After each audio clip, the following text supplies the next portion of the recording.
Buat saya sepak bola itu kehidupan. Kalau Anda ingin melihat seorang pemain sepak bola di dalam lapangan, pasti sama dengan sebelah lapangan. Kalau di dalam lapangan dia disiplin, etos kerjanya bagus, teamworknya bagus, dia fair play, dia respect, itu akan terbawa di kehidupan dia. Pasti itu.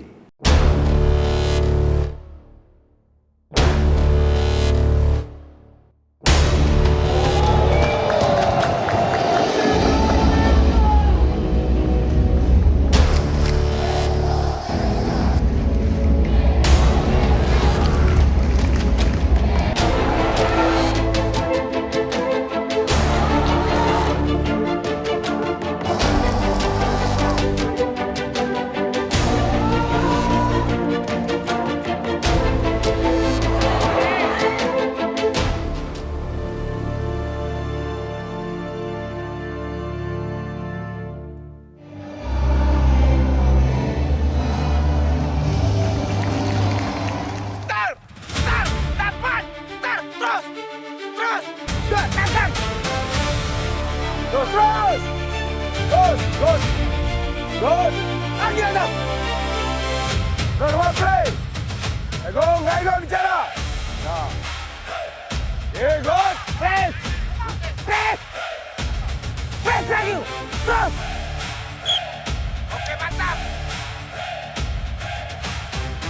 Balik. Tegas, karismatik, dan disiplin. Karakter yang melekat di diri seorang Neil Maizar. Hilang bola kan selesai dari itu. Tapi pemain belakang Dalam kepemimpinannya, juru taktik dari ranah Minang ini selalu menanamkan kerja keras, loyalitas terhadap tim, serta kedisiplinan, baik di dalam maupun di luar lapangan. Stop. Gak bisa kamu jaga 2 kan 5 lawan 5. Kamu jangan mana? Lihat bola, lawan. Ini bola, betul tak? Tekan dia. Oke, good. Yang Dengan bisa dia, wibawa dia yang bola. kuat, Oke. Neil Maizar mampu membangun rasa hormat dari pemain, Ayo. sekaligus memotivasi pemain untuk tampil maksimal. Filosofinya sederhana, sepak bola bukan hanya soal teknik, tetapi juga mental, etika, dan tanggung jawab. Kamu bisa dicetak gol. Ini 54 menit. Saya bilang kamu gol. Kalau kamu main saya keluarin.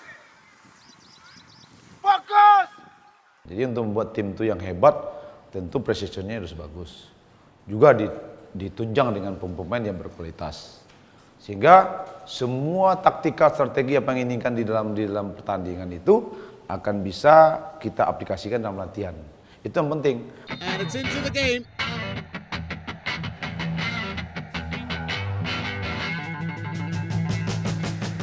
Pelatih asal kota Payakumbuh ini semakin dikenal para pecinta sepak bola tanah air saat menakodai tim nasional Indonesia di ajang Piala AFF tahun 2012.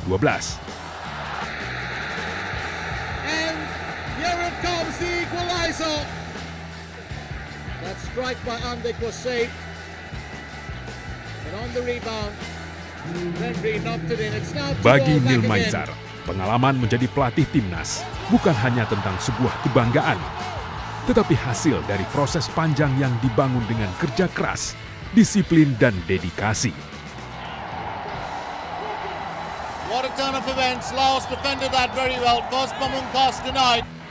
Dan karir pelatihan pertama saya kan dimulai di Makudum. Nah dari Makudum itulah saya mendapatkan experience. Ada teman saya namanya Zulkifli yang membawa saya ke Makudum. Setelah itu baru saya ke Semen Padang. Di Semen Padang saya mulai dari Pratama Semen Padang 2003. 2004 saya menjadi asisten pelatih Semen Padang. Jadi saya menjadi asisten pelatih Semen Padang itu lebih kurang 5 tahun. 5 tahun baru saya menjadi head coach tuh kalau nggak salah 2010-2011.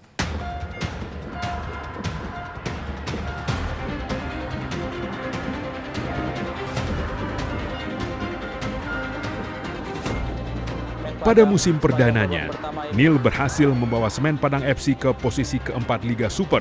Dan tahun 2012, Neil Maizar berperan besar dalam membawa Semen Padang FC menjadi juara Indonesia Premier League. Lepas dari jebakan onside dan 0-1 untuk Semen Padang atas Persija Jakarta. Ya tidak telak tapi memang sudah cukup untuk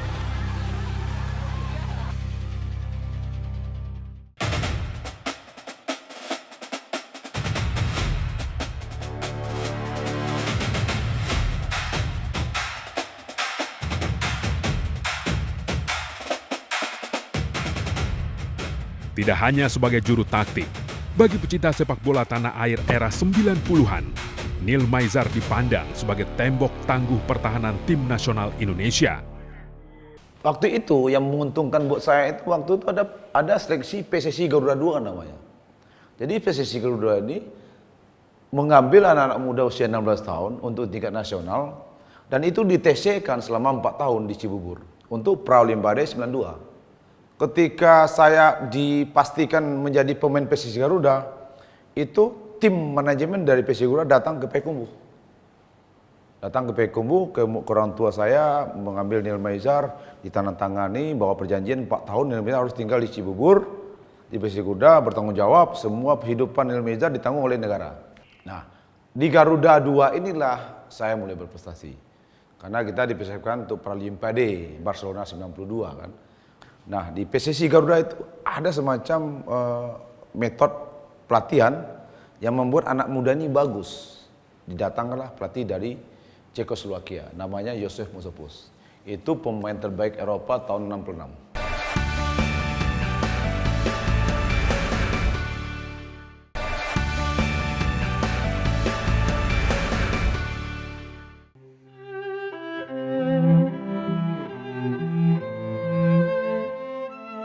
Kesempatan inilah yang membawa Neil Maizar merasakan euforia menjadi pemain inti sepak bola di Eropa.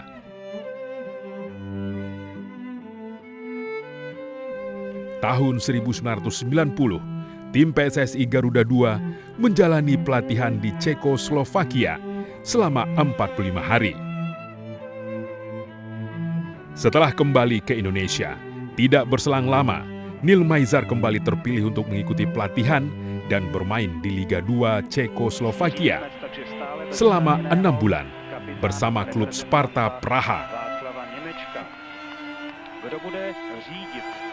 Momen inilah yang membentuk dan berperan besar terhadap pola pikir dan mental seorang Neil Maizar.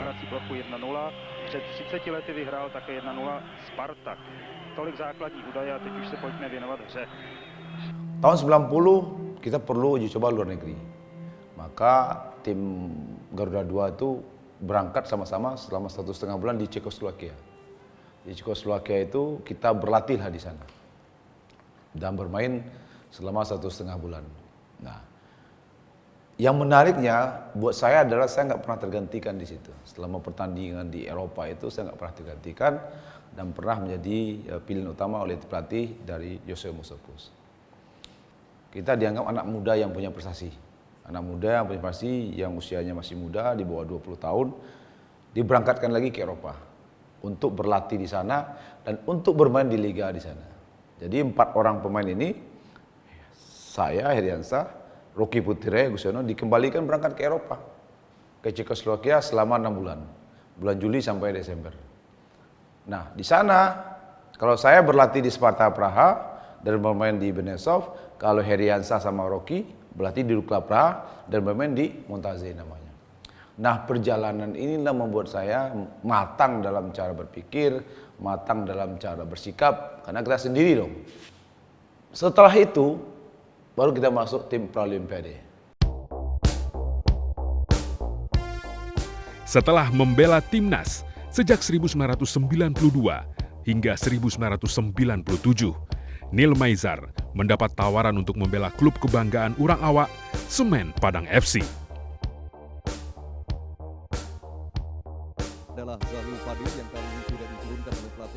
Ia dipercaya sebagai kapten skuad Kabau Sirah dan menjuarai Piala Galatama pada 21 Juli 1992 dan 2 tahun kemudian bermain untuk PSP Padang sebelum memutuskan gantung sepatu pada 1999.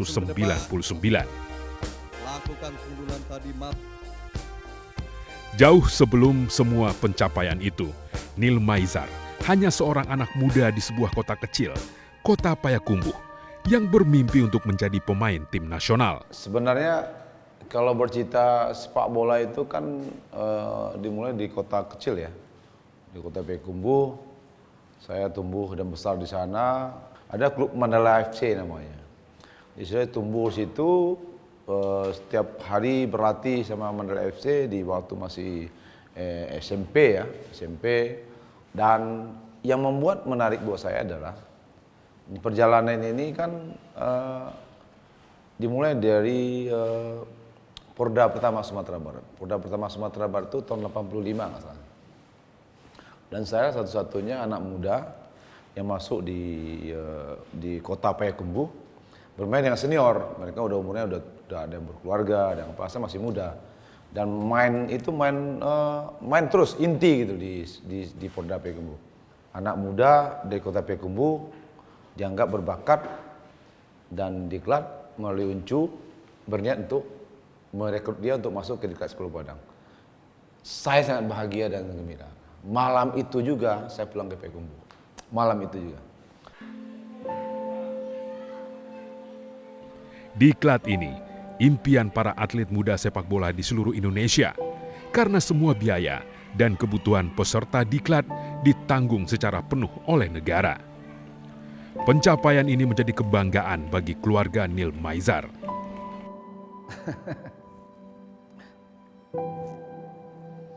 Iya, situlah orang tua saya menangis. Karena dia nggak nyangka. Ada anaknya yang dia nggak nyangka bisa keluar mewakili mewakili keluarga dan berangkat ke Padang. Dan jadilah Neil Maizar berjuang untuk masa depannya. Itu mulai pertama. Dan saya diambillah masuk tim Sumatera Barat waktu itu, ada Pak Usman Cham pelatih kepalanya, dibawa ke Jakarta dan saya sebagai kapten kesebelasan. Di nasional itu kita berprestasi.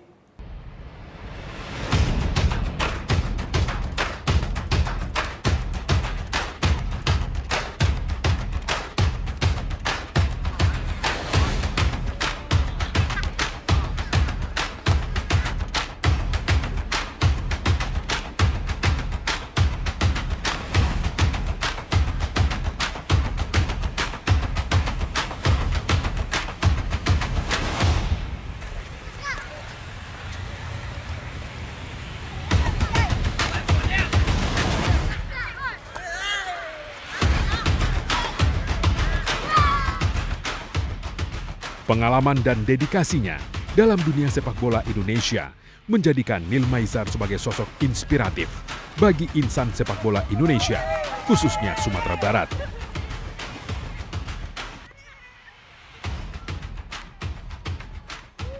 Kehadiran dan dukungannya terhadap pembinaan atlet sepak bola usia muda menjadi motivasi baru anak muda Minangkabau, terutama bagi mereka yang memiliki mimpi menjadi seorang pemain nasional. Saya kebetulan ada waktu untuk melihat anak-anak latihan. Kalau kamu menjadi pemain bola yang hebat dan menjadi pemain ke level yang tinggi, ada 3 hal yang kamu lakukan. Yang pertama adalah kamu bertekad menjadi pemain hebat. Pertama. Yang kedua, kerja keras. Yang terakhir, kamu harus berdoa sama Tuhan Yang Maha Esa. Itu yang menolong kita. Kamu udah kerja keras, kamu udah punya tekad yang tinggi, kamu tidak menyerah, dan kamu tidak meninggalkan sholat dan berdoa kepada Allah. Supaya kamu sukses. Nanti saya tunggu kamu di antara kamu buka ini semua muncul menjadi pemain timnas nasional. Bisa? Bisa? Oke, Assalamualaikum warahmatullahi wabarakatuh.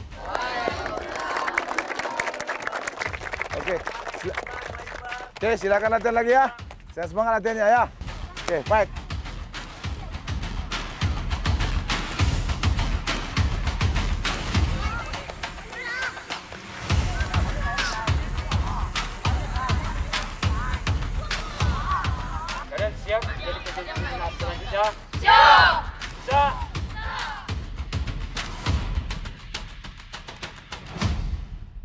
Sepak bola Indonesia ini, terutama di Sumatera Barat, banyak klub sepak bola yang bagus SB.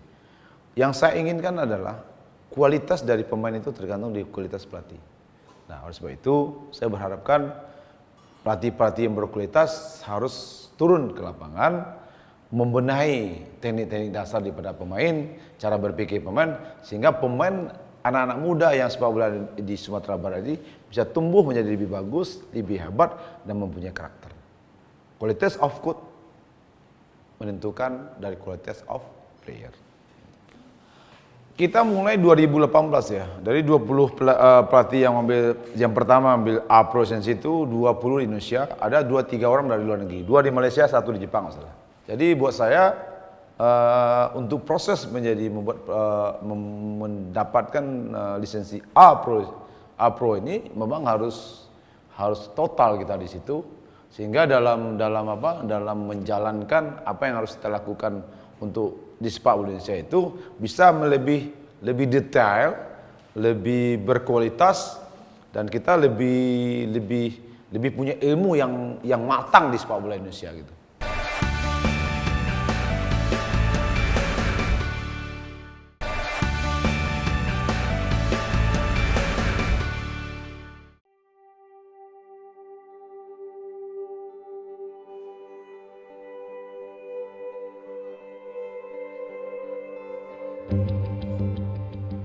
Seperti dua sisi mata uang yang berbeda, sosok Neil Maizar dikenal tegas dan disiplin saat berada di lapangan. Namun di balik karakternya sebagai pelatih, ia merupakan sosok ayah dan suami yang penyayang serta penuh perhatian kepada keluarga. Di tengah kesibukannya sebagai seorang pelatih, Neil Maizar tetap menyempatkan waktu untuk berkumpul bersama keluarga. Kehangatan dan sikap romantisnya menjadi gambaran bahwa ketegasan tidak menghilangkan sisi lembut seseorang. Bagi keluarganya, sosok Neil Maizar bukan hanya pelatih sepak bola terkenal, namun juga kepala keluarga yang selalu memberikan dukungan, nasihat, dan kasih sayang. Kalau Coach Neil ya, nggak neko-neko, makanya apa aja mau ya kan, cuman akhir-akhir ini memang gula kurang ya. Kalau minum paling teh tawar. Kalau menjaga stamina mungkin Coach lebih aware dirinya daripada saya gitu. Jadi saya cuman mengingat-ingatkan aja.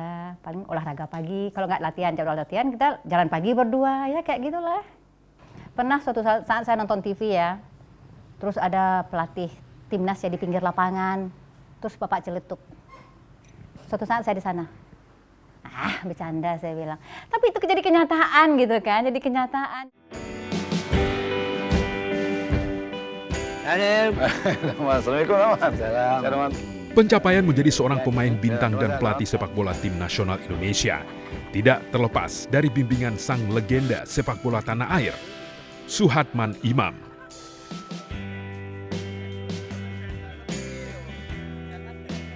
Suhatman Imam melihat Neil Maizar muda sebagai sosok pemain yang memiliki jiwa kepemimpinan, kemampuan komunikasi yang baik, dan semangat pantang menyerah. Neil Maizar fighternya bagus, komunikasinya bagus. Berarti dia punya talenta untuk itu. Jawabannya itu. Menunjuk dia, berarti dia saya lihat punya talenta untuk itu. Kenyataannya, kan dia jadi pelatih bagus sekarang.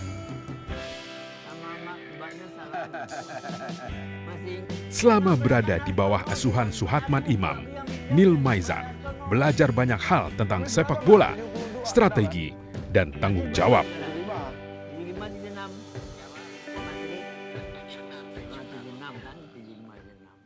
Satu kata buat teman, kawan, sahabat, kalau bisa dibilang juga jadi saudara, Neil Maizar, the best. Tetap rendah diri, tetap suka nolong orang, tetap ringan tangan, tetap suka bercanda, tetap tegas. Saya kenal dengan Neil dari mulai dari pemain dan lanjut ke pelatih, dan sebagai pemain kita tahu sendiri pernah di tim nasional Indonesia, dan sebagai pelatih juga pernah menjadi pelatih tim nasional senior Indonesia. Dan juga Neil adalah sosok yang bisa dipercaya oleh para pemainnya, karena Neil bisa memberikan contoh dan pengaruh kepada para pemainnya sebagai pelatih.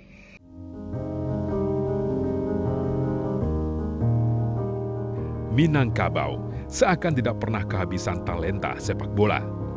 Di setiap generasi, tanah Minangkabau selalu melahirkan pemain-pemain berbakat.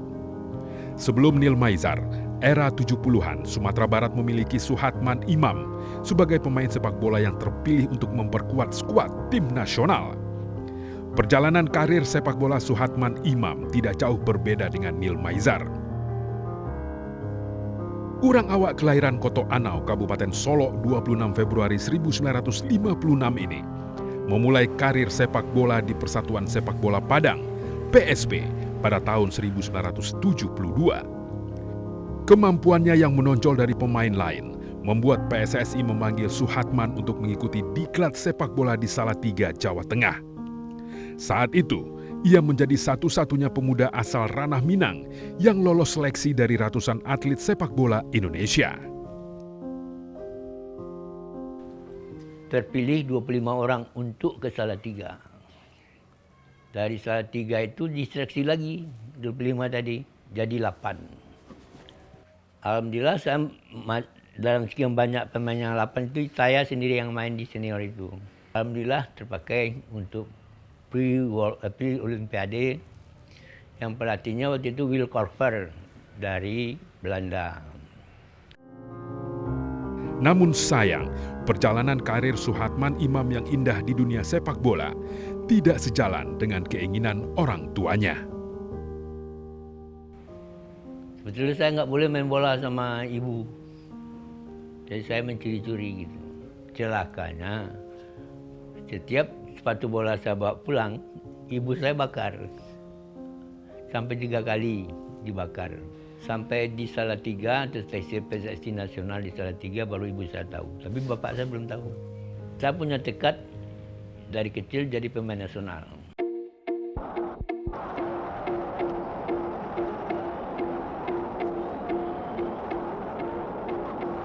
40 tahun silam, tepatnya 26 Februari 1976, di Stadion Utama Senayan, Jakarta, tim nasional Indonesia yang diperkuat Suhatman Imam bersama rekan-rekannya berhasil membawa Indonesia sampai di partai final pra-Olimpiade Grup 2 Zona Asia. Meski pada akhirnya skuad Garuda harus takluk secara dramatis atas Korea Utara melalui drama adu penalti dengan skor 6-5. Pertandingan yang disaksikan oleh 120.000 penonton secara langsung di stadion ini menjadi sejarah sebagai salah satu pencapaian terbaik tim nasional sepak bola Indonesia. Suhatman Imam juga memperkuat tim Garuda pada event Akbar Pro World Cup di Singapura tahun 1977. Bahkan di tahun yang sama, saat kejuaraan Asia U23 di Bangkok, Thailand, Suhatman Imam dipercaya menjadi kapten tim nasional Indonesia.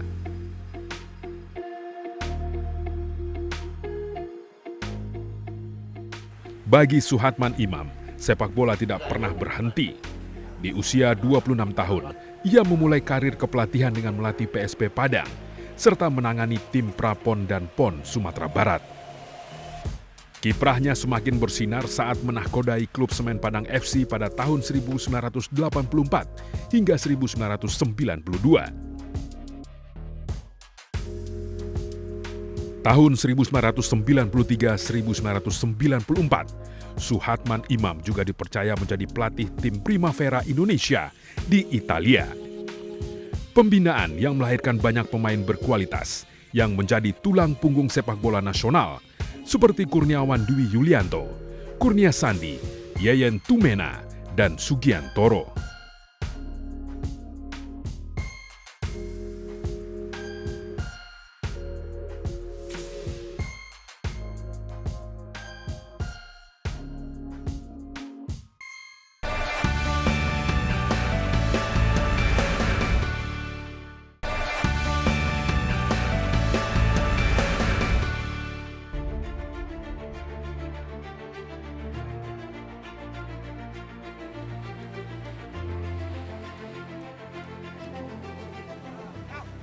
Dari Ranah Minang, sosok Suhatman Imam dan Neil Maizar telah menorehkan jejak dalam perjalanan sepak bola Indonesia.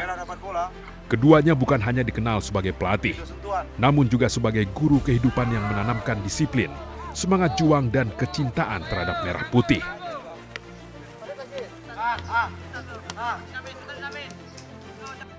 Di tangan mereka, sepak bola bukan sekedar pertandingan memperebutkan kemenangan, melainkan jalan untuk membangun karakter dan harga diri bangsa.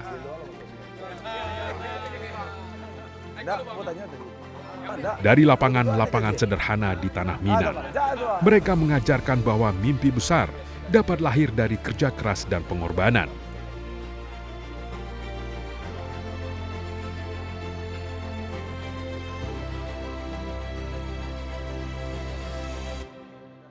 Harapan itu masih ada, mimpi itu pun masih terasa begitu nyata.